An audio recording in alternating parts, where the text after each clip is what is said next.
Cryptocurrencies and everyone has lost billions. The cryptocurrency market last year of November was worth $3 trillion. And as of right now, I think it's just under $1 trillion. It's about class actions, but in all of these big companies like Celsius's terms of service, they say that you can't actually sue them in federal court. But there's a loophole which says that you can sue them in small claims court. And so what my company does is we automate small claims court lawsuits. And so it's almost fitting that the answer to decentralized crypto fraud is thousands of small claims decentralized lawsuits. So, Joshua, I've been excited to speak to you because you know that I went to law school and Yes. I was never cut out to be an attorney. Just bring me back to basics. Shonali's laughing in New York, I know she is. Bring me back to basics. What is a chatbot lawyer? So Do Not Pay's mission is to empower the consumer to fight back. We've been operating for about 6 years, taking on big companies like Equifax and Comcast. When United doesn't refund your money, consumers come to us. And recently we decided, why not help consumers get justice against these crypto companies that are freezing people's money like Celsius? I know, that's good because I know I lost some Bitcoin as well. I was scammed out of my Bitcoin, but I reported that to the government. There's no telling when I'm going to get my money back. So it's a good thing that this app is here, but I don't know how effective this app is. So we'll just continue. Why have you chosen to move over to crypto companies? Obviously, there are a lot of them right now, and many of them that are freezing withdrawals at this point in time. And if you're a crypto customer that is part of that pain, it's not like you have a lot of money left over to spend on a lawsuit like this. So why have you moved over from other forced arbitration clauses into this world?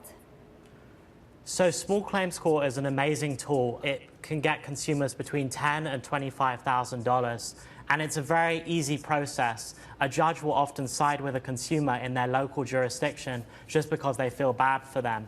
And so if Celsius doesn't show up to all these Small Claims Court lawsuits across the country, the consumer wins by default. And because it's such an easy process, it only takes about a month or two, and it allows the consumer to get justice before these companies declare bankruptcy, which is looking very likely. What's the likelihood of really recouping funds here, and how costly do you think it could be for a firm like Celsius? So Celsius has to send someone in every single case, even if it's for $10,000. So Do Not Pay has initiated over 1,500 lawsuits against Celsius in different parts of the country, even in rural towns. They have to send a lawyer just to defend themselves. And in my opinion, I don't think they will, and the consumers will win. So even an average of $10,000 a lawsuit, these small claims lawsuits are going to cost them millions. But these are small retail investors who are getting their money back. And once a judgment is gotten in small claims court, you're actually at the front of the line in a bankruptcy proceeding. So it's very good that small retail investors can be ahead of the institutional investors if things really go bad with these big platforms. Joshua, can we talk about Twitter? Yes. I spend a lot of time on Twitter. You spend quite a lot of time on Twitter. Yes, I'm addicted to Twitter. I'm not going to go as far as to say I'm addicted, but there's a lot of tweeting about cryptocurrencies from very well-known people, Elon Musk probably being the easiest example, through to accounts with very few users, but markets seem to move on tweets. Yes. What's your take on that? I think everything you say on Twitter has to be legal and everything, and the same standards as everything you say in real life. People think that just because it's an online platform, they aren't held to the same standard, but they really are. And we're seeing this in crypto fraud. We've used tweets in the past in small claims lawsuits, and it's the same with moving markets and SEC violations and things like that. That's a fascinating question, too, about tweets and where it falls in regard to customers getting money back, any distortions in the markets. There's a lot of questions about even some of the advertising some of these crypto firms had done prior to pausing withdrawals. What type of evidence does that create for the retail investor in terms of being encouraged to put their money into something that was not going to work out later? If it seems too good to be true, it probably is. And a lot of these platforms weren't advertising the risks of getting a 20% interest rate properly. They were saying things like your money is safe and secure, you can get it back very quickly. Let's get this straight. No one can guarantee you anything. If they say we'll guarantee you this, don't believe them. And as you said earlier, if it's too good to be true, it probably is.